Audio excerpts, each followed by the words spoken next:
Hola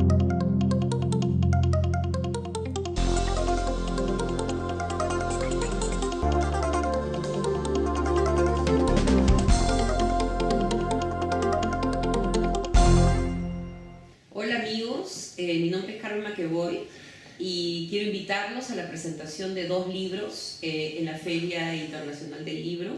Uno de ellos, Guerreros Civilizadores, que es una reedición de un libro que fue publicado en Santiago de Chile hace 4 años y que fue un éxito de ventas, se agotó.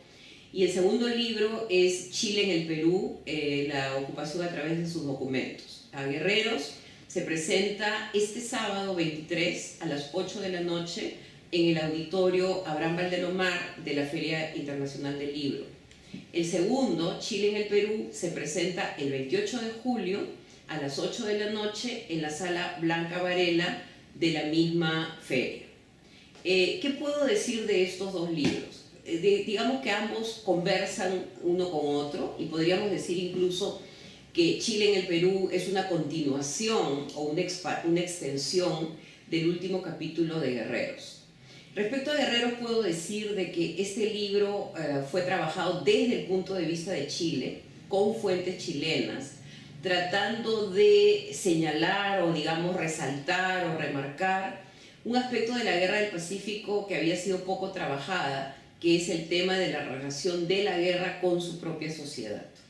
Entonces, digamos, el frente interno de la guerra, que es un tema fundamental para entender todo tipo de guerra, va a ser analizado en Guerreros Civilizadores, en los capítulos dedicados a la sociedad civil, en la participación de las regiones, la participación de los oradores, de los periodistas, en construir un relato lo suficientemente poderoso para convencer a la población, para que mande a sus hijos a la guerra, done, digamos, para el objetivo de ganarle esta guerra a Bolivia y al Perú. Pero, sin embargo, esa parte no es todo, o sea, no es la totalidad del libro, ¿no? El libro también tiene los aspectos políticos de la guerra, y eso más bien se ve en los capítulos que dedico al tema de la moneda, el comando de la guerra, ¿no? En un primer momento el presidente Aníbal Pinto será el que la comanda, y en un segundo momento Domingo Santamaría, al que le va a tocar probablemente el rol más difícil, que es la ocupación de Lima y de la costa peruana, y posteriormente la firma del Tratado de Ancón para lograr el objetivo final de la guerra, que era la cesión territorial de una de las provincias más ricas del Perú, que es la provincia de Tarapacá.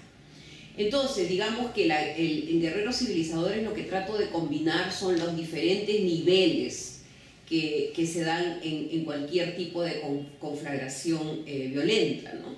Uno tiene que ver el tema de la política, cómo se va armando la maquinaria política, quiénes son los actores que van a tomar las decisiones, y en ese sentido se nota mucho, y es algo que probablemente nosotros no habíamos entendido en toda su magnitud, que a muchos políticos chilenos les cuesta, digamos, entrar en esta aventura, ¿no? Es una aventura difícil, hay que cruzar el desierto, y es posible que la guerra se pierda, ¿no? Entonces, al perder la guerra, digamos, se pierde todo. Hay una frase de Domingo Santamaría que a mí me parece fascinante, ¿no? Y fundamental, que dice: nos vamos a jugar toda la bolsa a una sola carta, ¿no? O sea que como que la guerra es una especie de casino donde entra Chile para poder resolver problemas económicos estructurales, ¿no? Que digamos que sin ese salitre probablemente no podrían ser resueltos, ¿no? Entonces, y hay, digamos, objetivos políticos clarísimos, políticos y económicos que se notan también en la dirigencia chilena, como por ejemplo, ¿no?, esa carta, y hay mucha correspondencia que yo presento por primera vez, es la carta de Aníbal Pinto, y hay una frase que es lapidaria, ¿no? Dice: nuestro objetivo es Tarapacá, y ahora lo que tenemos que ponernos de acuerdo es cómo lo vamos a lograr, ¿no? Entonces, digamos, los objetivos están clarísimos, y eso es lo que se nota en el primer capítulo. Pero más que el comando y, digamos, una historia desde arriba, yo pienso que Guerreros Civilizadores tiene, digamos, la intención, y ojalá que digamos, la haya podido cumplir, de ver la guerra en todas sus diferentes facetas, ¿no? Entonces hay un capítulo dedicado a las provincias, en el que se nota claramente que cada provincia, no Talca, Coquimbo, Copiapó, se tratan de posicionar en esta guerra y mandar sus ejércitos con sus propios batallones, con sus propios emblemas, sus banderas, para justamente revivir la identidad regional que se va a ir, digamos, uniendo a esta identidad nacional, ¿no? Entonces ese diálogo interesante que habría que ver si ocurre también en el caso peruano, entre una región específica, por ejemplo Talca, ¿no?, en la que se siente que ha jugado un rol muy importante en la independencia y que ahora siente que ahora nuevamente saca su bandera, saca todos sus recuerdos, digamos, y entra también a tallar en esta guerra que es muy difícil para todos si no se hace, digamos, un trabajo en conjunto. Entonces, y después el tema que para mí es el que más me despierta, digamos, interés, y es el que más adelante me gustaría desarrollar, es el tema de los soldados, ¿no? En un capítulo llamado La guerra heterogénea, yo lo que veo es cómo, digamos, este discurso que se construye desde el poder, que se construye desde la iglesia, ¿no?, que la iglesia, también hay un capítulo dedicado a la iglesia, va a jugar un importante rol en proveer la vida eterna, por ejemplo, al soldado, toda la idea del héroe cristiano, se ve prácticamente subvertido o cuestionado cuando el soldado llega al campo de batalla, ¿no?, y está solo con su fusil, muchas veces no tiene comida, muchas veces siente que no tiene apoyo. Entonces la guerra en tiempo heterogéneo es, digamos, tratar de ver que no todo lo que brille es oro y no todo el discurso que se está gestando en Santiago va a tener el mismo efecto en los soldados que están, pues, digamos, en Antofagasta o que están cruzando el desierto. Ahí se dan cuenta que toda esta, digamos, armazón intelectual o ideológica, al final solamente les queda su propia voluntad y su fusil y sus ganas de pelear por Chile, ¿no? Entonces,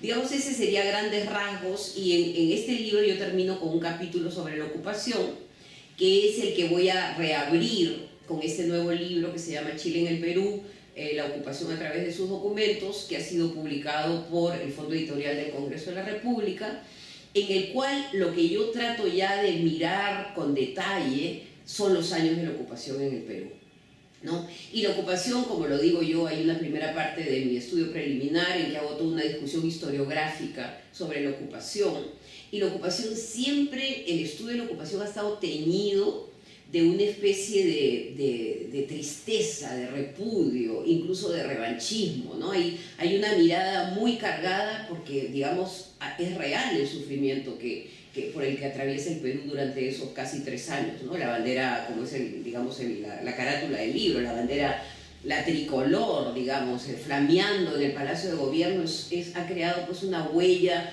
que no nos deja, digamos, ver más allá de ese momento en que el Perú es sometido, ¿no? Hay un sometimiento político y económico y social de un país por sobre otro, ¿no? Entonces yo creo que lo que trato de hacer, ¿no?, y ojalá lo haya logrado, es digamos, dar un paso adelante, ¿no? Llevar la discusión a un tema, digamos, historiográfico, ¿no?, y tratar de ver la ocupación peruana en comparación con otras ocupaciones, ¿no?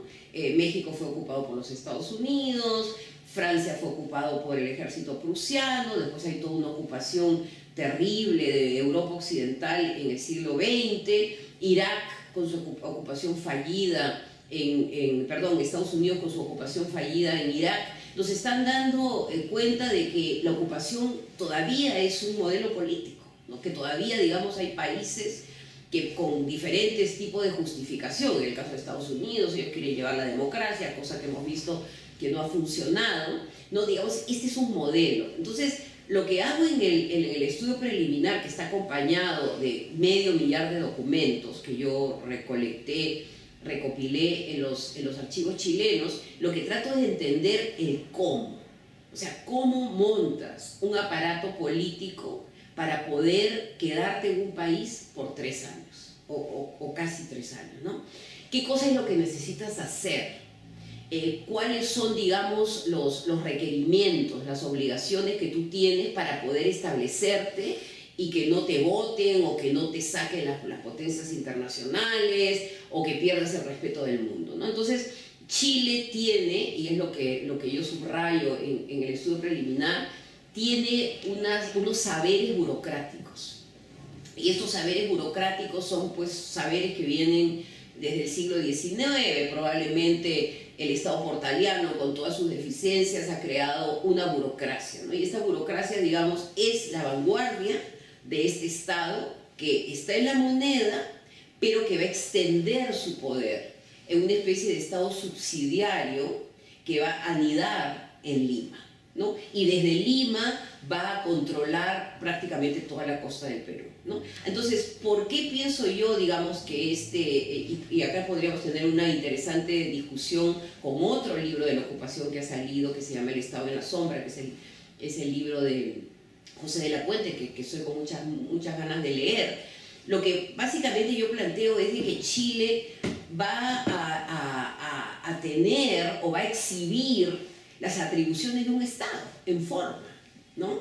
Primera atribución, el monopolio de la violencia, que sin embargo podríamos argumentar de que la violencia que sigue ejerciendo Cáceres, digamos en la sierra, está mostrando que el Estado peruano todavía tiene agencia, ¿no? Tiene agencia política, ¿no? En un lugar, digamos, muy acotado. Y el segundo, digamos, la segunda gran atribución del Estado peruano, que el Estado chileno captura, es la percepción de los impuestos, ¿no? Y ahí muestro claramente, ¿no? Y lo digo en una entrevista que hace poco he tenido, que acá lo que se organiza es una especie de SUNAT chilena, ¿no? Y esta SUNAT chilena cobra los impuestos. ¿Y por qué los cobra? Los cobra porque Nicolás de Piérola, antes de abandonar Lima, deja los padrones de contribuyentes en Palacio de Gobierno. Entonces simplemente es como dejar una computadora prendida con toda la lista de los contribuyentes y rápidamente los chilenos van a ubicar quiénes son los principales contribuyentes, cuáles son sus propiedades, qué es lo que han pagado, y con eso arman sus propios padrones, ¿no? Entonces, digamos, un Estado chileno que se aposenta, anida, se apodera, captura a otro y que cumple las mismas tareas, pero con ese dinero que colecta no es pues para los peruanos, ese dinero que colecta es para mantener al ejército de ocupación y para mantener, que esa es creo yo una de las contribuciones de este trabajo, a un ejército de burócratas, ¿no? Se calcula, y esto lo dice un periodista norteamericano, que hay 15.000 burócratas. 15.000 burócratas que no tienen empleo en Chile y que son básicamente, o sea, seducidos por estos sueldos, que en muchos casos son 60% más de lo que están cobrando en Chile. Entonces, digamos, la ocupación crea, y es lo que yo también digo en el estudio preliminar, un engranaje, ¿no? Un engranaje complejo, ¿no? Que yo lo que creo que estos documentos lo que van es a propiciar, eso es lo que espero, muchos trabajos sobre la ocupación, ¿no? Porque hay documentación sobre correos, hay documentación sobre jefaturas político-militares, hay documentación sobre comisarías, hay cartas, hay periódicos, ¿no? Entonces, este engranaje es sumamente complejo, es muy sofisticado, funciona, y es un aprendizaje, que es otra de mis contribuciones. O sea, digamos, el modelo, el sistema que se va institucionalizando se inaugura en Antofagasta, en 1879, ¿no? Cuando ellos toman por asalto las oficinas salitreras y ahí se aposentan, y ahí controlan el correo, y ahí cortan el telégrafo, y el telégrafo de Antofagasta se va, digamos, la comunicación se rompe con Bolivia y aparece una nueva comunicación con Valparaíso. Entonces, ¿cómo van tejiendo a través de las comunicaciones, digamos, la integración de todos estos entes que comienzan a aparecer separados, pero que lentamente comienzan a tomar forma y que van a ser las jefaturas político-militares, ¿no? Entonces, no es una casualidad que Patricio Lynch haya sido un jefe político-militar en Iquique antes de venir a Lima. Hay todo un entrenamiento de cómo te tienes que comportar con las autoridades peruanas, cómo te tienes que comportar con los comerciantes extranjeros, dónde cobras el cupo, cómo lo cobras, cómo lo aplicas, ¿no? Y lo interesante de Lima, digamos, que ya es el Estado central, ¿no? Al llegar, digamos, los expedicionarios a Lima ya tienen el conocimiento y lo que van a capturar es el Estado central. Ahora, lo interesante, y eso es otra de las cosas que los documentos van a revelar, es que antes que llegara Lynch, los intereses personales de los expedicionarios se sobreponen al interés nacional. Y lo que hace básicamente Lynch es castigarlos, O sea, castigar a los soldados que entran a la sierra a robar, castigar a los corruptos que están cobrando cupo por su propia, digamos, para ellos mismos, y hacerles sentir que acá hay un interés nacional, ¿no? Y acá Chile no ha venido para conseguir una chacra en Ica, ni otra en Chiclayo. O sea, Chile ha venido para que el Perú firme la cesión territorial, ¿no? Entonces, digamos, todas esas tensiones también que se están dando en esta maquinaria, donde tú lo que tienes que hacer es domesticar estos apetitos personales y convencerlos, por eso que están tan bien pagados, ¿no? Convencerlos de que acá hay un bien supremo, y este bien supremo, digamos, es la amputación del Perú, ¿no? y la amputación territorial del Perú. Entonces, digamos, el estudio preliminar nos va haciendo entrar a este contexto al que no hemos entrado nunca en esa clave. O sea, hemos entrado en la clave de la diatriba, de la victimización, de la acusación, pero nunca entender cómo fue, o sea, cómo armaron esto y cómo lograron, digamos, sobrevivir tanto. O sea, lograron sobrevivir la fiebre de amarilla en el norte, que mata más gente probablemente que muchas de las batallas que se van a pelear. Logran sobrevivir la acusación de muchas embajadas, ¿no? Lo que se llamaban las negaciones. O sea, hay toda una sección de documentos que son las negaciones. Y eso significa que los peruanos de segunda generación portuguesa o segunda generación norteamericana iban a su legación y ahí acusaban, ¿no? Entonces, el poder que va a tener en ese momento, digamos, todas las potencias internacionales para dirimir conflictos de la sociedad civil, porque la sociedad civil no tiene un espacio para poder, digamos, ser protegida, ¿no? Y lo único que le queda es, digamos, el poder de las legaciones, el poder de las embajadas, de los cónsules, ¿no? Ahí va a jugar un rol muy importante el embajador norteamericano Hurlbut, ¿no? Que es el que de alguna manera va a jugarse por el Perú y va a tratar de conseguir los fondos para poder pagar la indemnización de guerra. Entonces, lo que muestran estos documentos es, digamos, este mundo complejo de la ocupación, y lo que muestran las cartas, por ejemplo, de Santa María, es que no es fácil, no es fácil, ¿no? Siempre todo está en un hilo, ¿no? Cosa que tampoco nosotros lo habíamos entendido de esa manera. O sea, pensamos que habían venido pues con un poder férreo, se habían quedado, no, todo es pura contingencia, ¿no? Y ellos sienten que una batalla, como por ejemplo, bueno, ahí ya en Huamachuco cambia totalmente el sentido y ya la ocupación, y ya digamos comienzan a hablar en términos de desocupación, ¿no? Pero digamos, esa batalla va a darles el vuelco que ellos están buscando y encontrar un caudillo, ¿no? Hay toda una conversación entre ellos, ¿no? Y con lo que dicen, lo que necesitamos es un caudillo.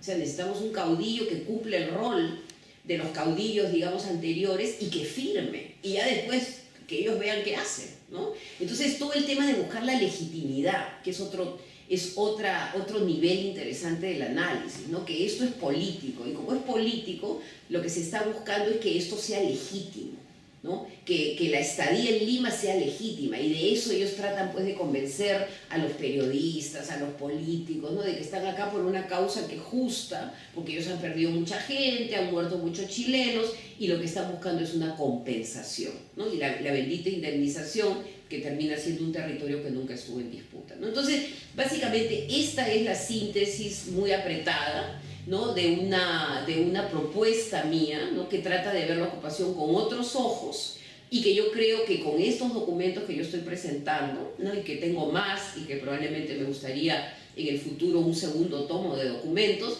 podemos abrir la discusión que involucraría probablemente a historiadores bolivianos, a historiadores chilenos, porque desde los diferentes ángulos vamos a poder obtener una mejor evaluación de un momento histórico y de un modelo que es inédito, ¿no? Porque la ocupación de México fue un año, ¿no? Y nunca hubo toda esta organización que Chile va a lograr implementar en el Perú. Entonces, los invito a las presentaciones donde estos temas serán discutidos, digamos, en extensión, y les agradezco muchísimo su tiempo, y buenos días y muchísimas gracias.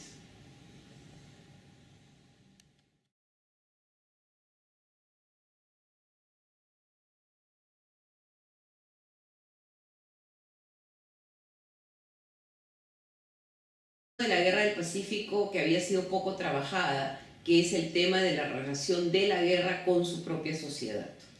Entonces, digamos, el frente interno de la guerra, que es un tema fundamental para entender todo tipo de guerra, va a ser analizado en Guerreros Civilizadores, en los capítulos dedicados a la sociedad civil, en la participación de las regiones, la participación de los oradores, de los periodistas, en construir un relato lo suficientemente poderoso para convencer a la población, para que mande a sus hijos a la guerra, done, digamos, para el objetivo de ganarle esta guerra a Bolivia y al Perú. Pero, sin embargo, esa parte...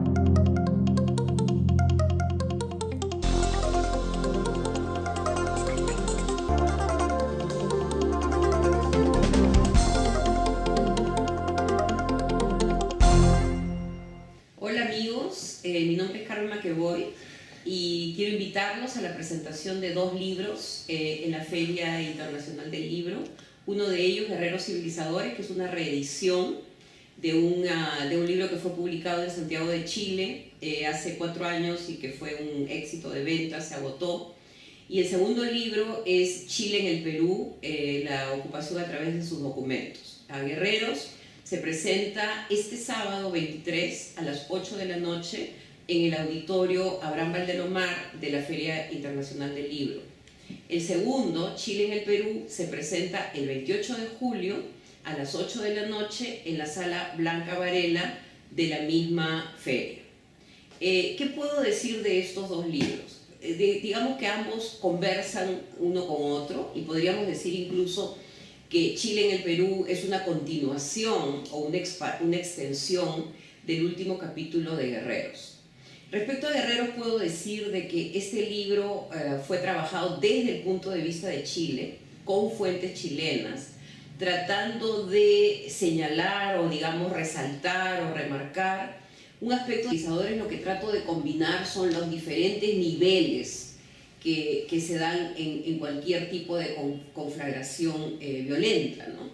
Uno tiene que ver el tema de la política, cómo se va armando la maquinaria política, quiénes son los actores que van a tomar las decisiones, y en ese sentido se nota mucho y es algo que probablemente nosotros no habíamos entendido en toda su magnitud, que a muchos políticos chilenos les cuesta, digamos, entrar en esta aventura, ¿no? Es una aventura difícil, hay que cruzar el desierto y es posible que la guerra se pierda, ¿no? Entonces, al perder la guerra, digamos, se pierde todo. Hay una frase de Domingo Santamaría que en parte no es todo, o sea, no es la totalidad del libro, ¿no? El libro también tiene los aspectos políticos de la guerra y eso más bien se ve en los capítulos que dedico al tema de la moneda, el comando de la guerra, ¿no? En un primer momento el presidente Aníbal Pinto será el que la comanda y en un segundo momento Domingo Santamaría, al que le va a tocar probablemente el rol más difícil, que es